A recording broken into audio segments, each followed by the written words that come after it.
Right everyone, welcome to my Carabao Cup round 3 predictions. Obviously we've got a big midweek schedule of Carabao Cup action going into the third round. Obviously the winners of these ties will progress to the last 16 of the tournament. So without further ado, we're going to go straight into it. First game is Aston Villa versus Middlesbrough. So obviously cup form can be different to league form. Obviously your league form could go out the window for cups. Different managers will weaken their sides or strengthen their sides. I think out of the two teams, Aston Villa will need a win in this game. Whether or not these two are going to prioritise this cup, I don't know. They both want to do well in the league this year. I think it's one of them games where it could go extra time. But I'm going to go for Villa win. I'm going to go for Villa 2, Borough 1. I think that Villa want this more than Middlesbrough. I think Middlesbrough are going to prioritise automatic promotion this year, as they definitely really want that this year. So I think that Aston Villa will go through this round and get through to the last 16. Last 16, that's correct. So the second game is a little South Coast derby going on. We've got Bournemouth versus Brighton. This could be a little tasty affair tonight. I'm surprised this game isn't shown on TV today. So obviously Bournemouth and Brighton both play each other Friday night in the Premier League, which Bournemouth did win 2-1 thanks to a late Jermaine Defoe strike. Whether or not this will be the same result, I'm not too sure. Both sides could go full strength, but there's no game until Saturday, dependent on any injuries or not. I look at Bournemouth and I think they're in a good position now. Got registered their first league win in the season on Friday night. But I do fancy Brighton to go and win this game. I think they're gonna. They went to Bournemouth Friday night. They played quite well down there. Had a good performance. Went 1-0 up through Solly March, and obviously they looked like they was going to go and win the game. I was unfortunate at the end to concede 2 late strikes, but I think they'll go through in extra time. I think this will go the full distance to extra time, and I think Brighton will win 1-0. So going on to game 3, we've got Brentford home to Norwich. Just an all-championship affair. Whether or not Norwich will, I don't know really. I look at this and I think Brentford to really kickstart their season, they could do with a cup run. They're not doing too well in the league this year, and that's good to see from a Fulham fan's perspective. But I look at Norwich and I think, again, they're not similar to Brentford though, in all seriousness, but they're both very good sides to be fair. Got good managers. Dean Smith is a good manager. They lost some good players, but he's got still a good side down there. They're still a danger to this division. But going into the cup, they're not doing too bad. And I think they'll beat Norwich. I think Norwich are a bit inconsistent in all competitions this year. I do fancy Brentford to go through in normal time with a 2-1 victory. Let's go on to our game 4. We've got Bristol City home to Stoke. Bristol City have got another good home tie in the Carabao Cup. Obviously, they've done well in the past few years and getting good ties in their rounds, respectively. I do fancy them to go on and do the business. They had a massive win against Derby in midweek on Saturday. Correction, I do apologise for that. Won against Derby 4-1 on Saturday. A good performance after coming back from 1-0 down to show their character in the side. Against the Stoke team who they lost to Newcastle on Saturday. I thought they was unlucky not to get nothing from that game. They played very well. Newcastle did ride their luck, but if you ride your luck, you get the rub of the green. That's what gets you these results in these divisions. I look at this game, I think Stoke might just have a bit too much in hand maybe, although I do fancy Bristol City to carry on their good momentum and go into this game and register another good victory. I think this could another game I look at it could go to extra time potentially, and I think it will go to extra time.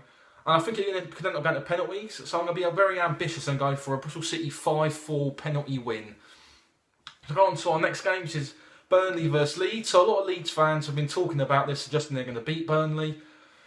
And I look at this and it's a good chance to go and knock out Premier League opposition. I think they've got a good chance here against a Burnley side who had a hard-fought point against Liverpool. They could be tied from that game because they did exert a lot of energy in that game. Sitting back, they had to weather a lot of Liverpool's pressure and defend for their lives in the whole of the second half. Could have won the game though as well, with 2 Ben Mee chances from two consecutive set pieces in the space of a minute.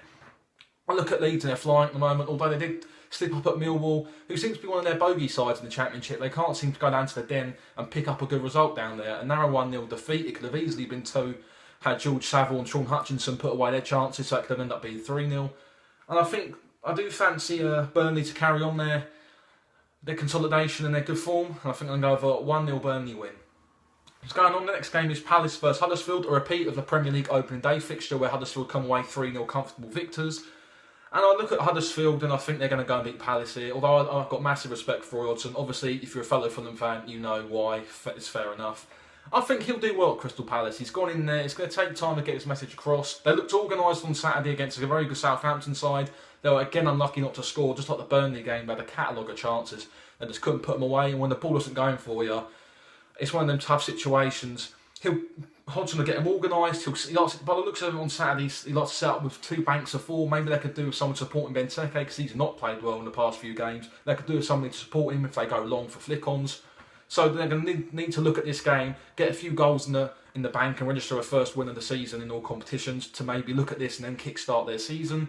I look at Huddersfield, solid start this year, 8 points out of their early few games. They're looking like a good outfit, and I do think they'll start comfortably this year. Team spirit with David Wagner's got down there, obviously carried them through to promotion last year, and they've carried that on into this campaign as well. And they really are replicating a good team. They've got a fantastic fan base, fantastic manager, and yeah. I do look at this and I do fancy Crystal Palace to get a win. I don't think Huddersfield will prioritise his cup. I think their main aim is the Premier League this year, so I'm going to go over narrow. Crystal Palace 1, Huddersfield Town 0. So going on to the next game. This is live on TV tonight. We've got Leicester versus Liverpool. This is another game where I look at Liverpool, absolute shambolic defensively. They might as well not have a back four because, I mean, what does the back four do? I mean, on Saturday, you had Ragnar Klavan and Matip not communicating. Crosses coming into the box, they're both heading for the same ball. I mean, they've got a goalkeeper in Mignolet who can't really catch a cold, let alone catch a ball.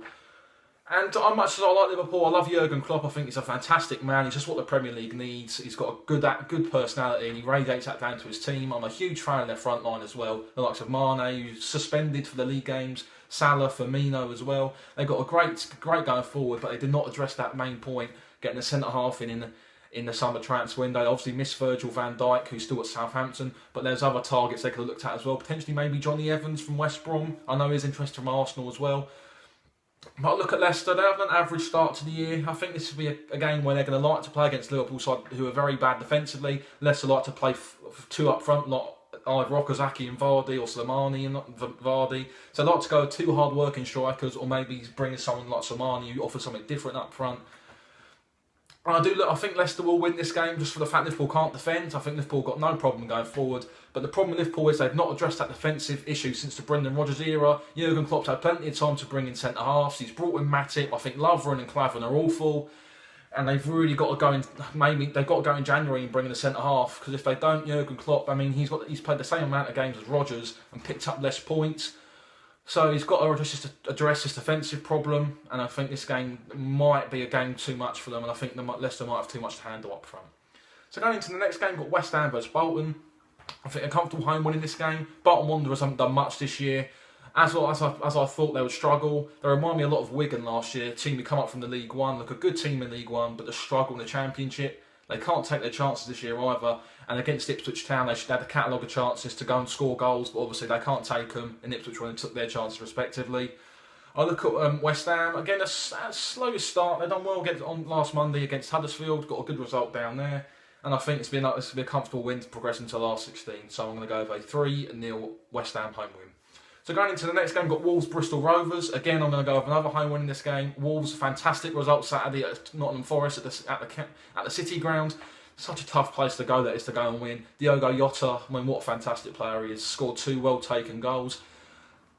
And Nuno Espirito Santo looks like a good manager down there. You know, ex-Porto goalkeeper, he knows what he's doing. He spent a lot of big money as well. And that's radiating onto the pitch. The fans obviously behind the team and behind the new regime. I think he's a really good manager as well. In this division, you don't always need somebody with experience in the division. Someone who's got tactical know-how goes a long way in this league, as well as any league. If you've got tactical know-how, you know what you're doing, know how to set up, that's going to speak volumes. I look at Bristol Rovers, and I've said before, set-piece issues, can't defend them. Have had a few sloppy results at home, as well as on the road, and I think they're going to get knocked out in this game. So I'm going to go Bristol Rovers, 0, Wolves 3. So going on to the penultimate game of the Tuesday night fixtures, we've got Reading versus Swansea. This is another not a bad tie on paper. I look at Reading. Didn't do too bad Saturday. I think they beat Brentford, or they drew. I can't remember too much. Don't hold me against that. And I look at Swansea, fantastic point at Wembley against the Spurs side who've got a Wembley hoodoo. We're going to get onto them very shortly. And I look at Swansea, they've signed some good players, like Tammy Abraham's come in. He's looked very good up front for them as well. That transition from Championship to Premier League doesn't seem a problem. If he can go and add a couple more goals to his game, then he's going to look like a good striker. And I like Paul Clement down there. He's done a good job. I don't know how they stayed up in the division last year. It was only a miracle to determine how they kept in the division. I look at Reading and playoff hangover. It's definitely hitting from last season.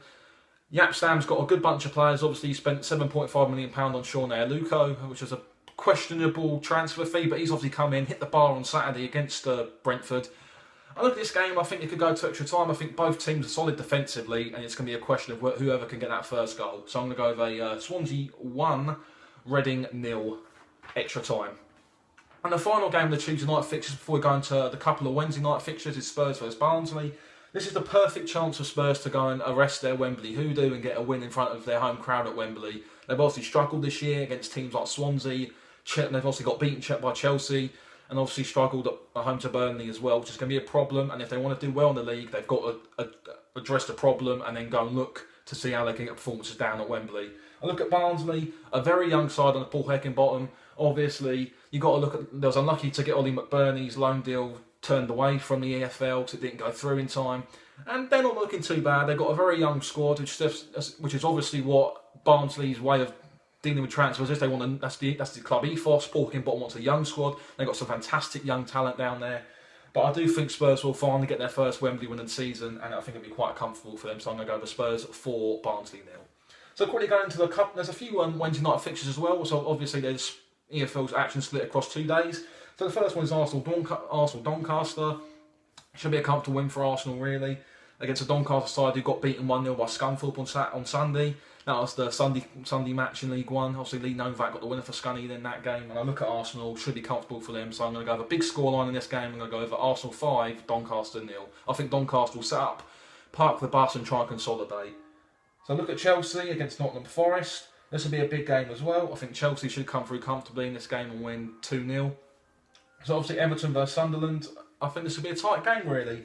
Could go to extra time I think, and I think Everton will just go through and win 2-1. So quickly going through Man United against Burton. Burton had a good season. Good win against us on Saturday against Fulham. That's going to keep them in. It's going to kick them onto good stead against Man United side. So I think they're going to go to Old Trafford, try and defend for their lives, and try and take it to extra time. And the final game is, I think that'll be a 2-1 Man United. I think Burton will be tough to break down, but I think once United break down, the floodgates will open, obviously. So the final game of our Carabao Cup round 3 is West Brom versus Man City. I think West Brom can knock out City here. They've got a fantastic group of players. Krochawiak and Barry were 2 excellent acquisitions. They're doing a good job down there, and I think they're going to have a bit in hand for Man City, who do look quite good, but whether or not they'll rotate the side and maybe concentrate on the league this year, we're not too sure. So I'm going to go with a West Brom 2-1 win. So obviously this is the end of my Carabao Cup round 3 predictions. If you want to comment on any scores you think will happen, put comment down below. Obviously follow our Instagram fan page. Follow our Instagram page as well. We've got over 3,000 followers on that. So if you like it, hit the thumbs up, subscribe if you're new, and I'll catch you on the next one.